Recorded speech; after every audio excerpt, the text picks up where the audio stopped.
ओह खुदाया, शुक्र है। वाकई शुक्र है, ये मामला हल हो गया।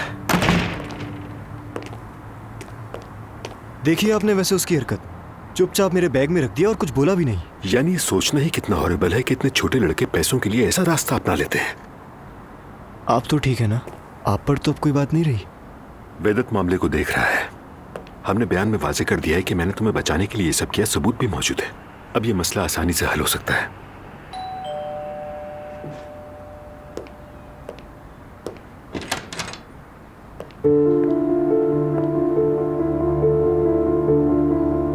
मुबारक हो तुम्हें।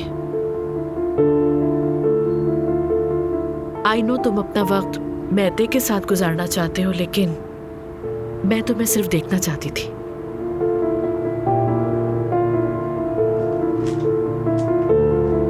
अंदर आओ। फोर्सफुली तो नहीं कर रहे? ऐसी कोई बात नहीं।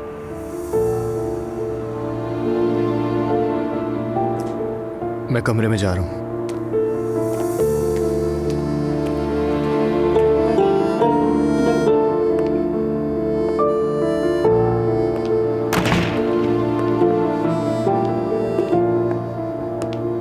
लगता है आज की विलन मैं ही हूं। देखो ज़ैनब, मेहते का तुम पर नाराज होना फितरी है। और तुम्हारा? मेरा दिमाग उलझा हुआ है। उमर, वाकई तुम ये समझते हो कि मैंने तुम्हें नुकसान पहुंचाना चाहा? नहीं, ऐसा नहीं समझता। मैं तुम्हें अच्छी तरह जानता हूँ ज़ैनब। तो फिर तुम जानते हो कि मैंने सच्चाई का साथ देने के लिए सब कुछ किया। तुम सिर्फ उन बातों का दिफा करती हो जो तुम्हें दुरुस्त लगती हैं। मैंने ये सब कब किया बताओ? ज़ैनब, अभी हम ये सब क्या बातें कर रहे हैं? जो होना था हो गया, सब गुजर गया। नहीं उमर, बात करो मुझसे, ताकि जो मिसअंडरस्टैंडिंग है वो दूर हो हमारी, और हमारे बीच जो फासला बन गया है वो भी खत्म हो जाए। सुनो ज़ैनब, कुछ वक्त तक हमें एक दूसरे से फासले पर रहना होगा। ऐसा क्यों? मुझे अपने बेटे पर तवज्जो देनी है। जो कुछ हम झेल चुके हैं उसे भुलाने के लिए। समझ गई। ये सब कुछ मेरी वजह से हुआ, इसलिए ऐसा चाह रहे हो, समझ गई हो। ओके, नहीं मिलूंगी मैं। परेशान करने के लिए सॉरी।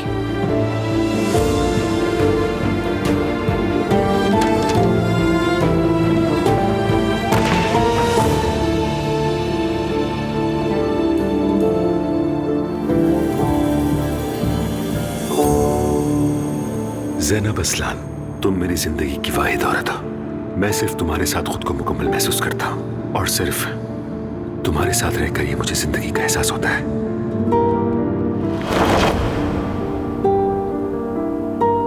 क्या तुम मुझसे शादी करोगी? ऑब्वियसली करूंगी।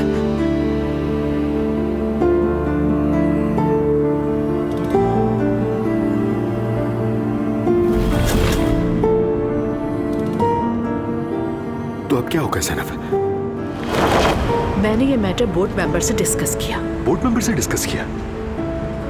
ज़ैनब, तुमने मुझे बताए बगैर बोर्ड मेंबर से बात कर ली। आखिर ऐसा कैसे कर सकती हो तुम? उमर, तुम इस वक्त नाराज हो रहे हो, ये बात मैं समझती हूँ, लेकिन मैं प्रिंसिपल हूँ। अब मुझे ये मैटर सॉल्व करने के लिए उन्हें बीच में डालना पड़ा। तुम जानते हो मैं किसी के लिए रियायत नहीं करती। लेकिन मैं तो भी कुछ है तुम्हारे लिए। क्या वो तुम्हारे लिए इतना गैर अहम है? उमर, तुम गलत समझ रहे हो बिल्कुल। मुझे इस मामले को जल्द से जल्द सुलझाना है, और जो कसूरवार है उसको सबके सामने लाकर सख्त से सख्त सजा दिलवानी है। देखो ज़ैनब, तुमने इतनी बड़ी बात मुझसे छुपाई। ये मेरे बेटे का मामला है। उमर, मैंने तुमसे कुछ नहीं छुपाया है। मैंने सिर्फ हकीकत समझने और वाज़ेह होने के लिए थोड़ा सा वक्त लिया, बस। तो फिर क्या वाज़ेह हुआ कि मेरा बेटा मुस्लिम है या फिर जहनी मरीज है? वो क्या है वो आखिर? तुम्हें सबसे पहले मुझे बताना चाहिए था ज़ैनब।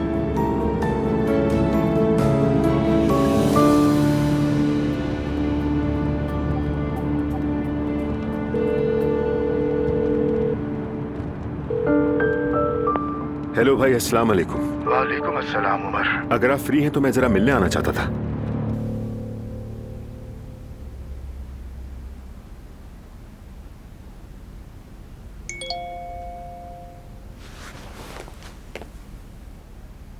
एलिफ साहबा थोड़ी देर में सुमैया साहबा के घर पर यूसुफ एक आदमी को भेजेगा।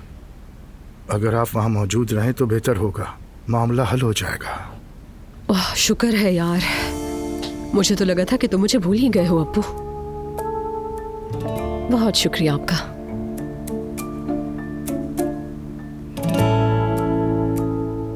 पप्पू को तो जरा परेशानी नहीं है, यानी इतने कॉन्फिडेंस से कह रहा था कि सब कुछ ठीक हो जाएगा, फिक्र ना करें।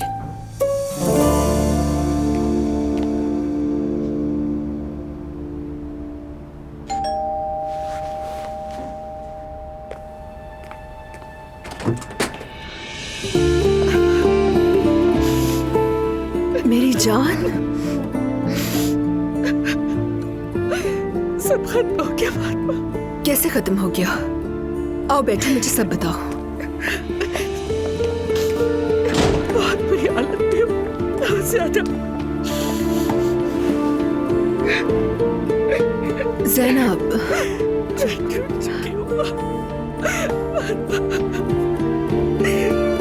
ठीक है, क्या कहा उसने? उमर ने क्या कहा तुमसे? उमर ने कहा कुछ वक्त तक मिलना नहीं चाहता। ज़ैनब यार, तुमने कहा कि सब खत्म हो गया। खत्म तो नहीं होगा ना? नहीं मेरी जान, ये सिर्फ बहस है, नाराजगी है। नाराज लोग तो बैठ के बात करते हैं, मसले का हल निकालते हैं। वो तो ऐसे बात कर रहा है जैसे मैंने जानबूझ के सब किया हो। मैं तेरे मेरी तरफ देखा तक नहीं, लगता है वो मुझसे नफरत करने लगा है। मेरी जान, चुप हो जाओ। देखो ये कोई मामूली सी बात नहीं थी, इसलिए उसे थोड़ा सा वक्त लगेगा नॉर्मलाइज होने के लिए। मैं बहुत बुरी तरह टूट चुकी हूँ फातिमा, समझ नहीं आ रहा क्या करूँ। हर कोई मुझे ऐसे देख रहा है जैसे मैंने कोई गुनाह किया हो, जबकि मैंने सब ठीक कर दिया है। और सिबल को देखो, उसने भी मुझसे बात करना छोड़ दिया। मैते उससे भी नाराज है तो इसीलिए वो ऐसा रद्द अमल दे रही है। मगर तुम ध्यान मत दो इस पे, ठीक है? बच्चे एक दिन नाराज होते हैं तो दूसरे दिन मान जाते हैं। सब ठीक हो जाएगा। आखिर वो मुझसे इतना दूर क्यों हो गया, मैं समझ नहीं पा रही। मुझे ऐसा लगता है कि वो तुमसे वक्ती तौर पर गुस्सा हो रहा है। सब ठीक हो जाएगा, फिक्र मत करो। लेकिन मुझे ऐसा नहीं लगता फातिमा, बिल्कुल नहीं। ज़ैनब यार देखो, मुझे ऐसा लगता है कि वाकया तुम्हारे रिश्ते को और भी ज्यादा मजबूत कर देगा ज़ैनब। हाँ, शायद तुम दोनों को एक दूसरे को समझने के लिए एक और मौका मिल जाए। पॉजिटिव भी सोचो। हाँ, लगता है ये रास्ता जुदाई की तरफ जा रहा है। ज़ैनब यार, तुम दोनों में सिर्फ लड़ाई हुई है, जुदाई नहीं हुई। रोना बंद करो। वक्त की यही जरूरत है कि तुम पागल मत बनो। देखना कल वो फोन करेगा और बात करेगा। Please trust me. Are you sure Fatima? Of course.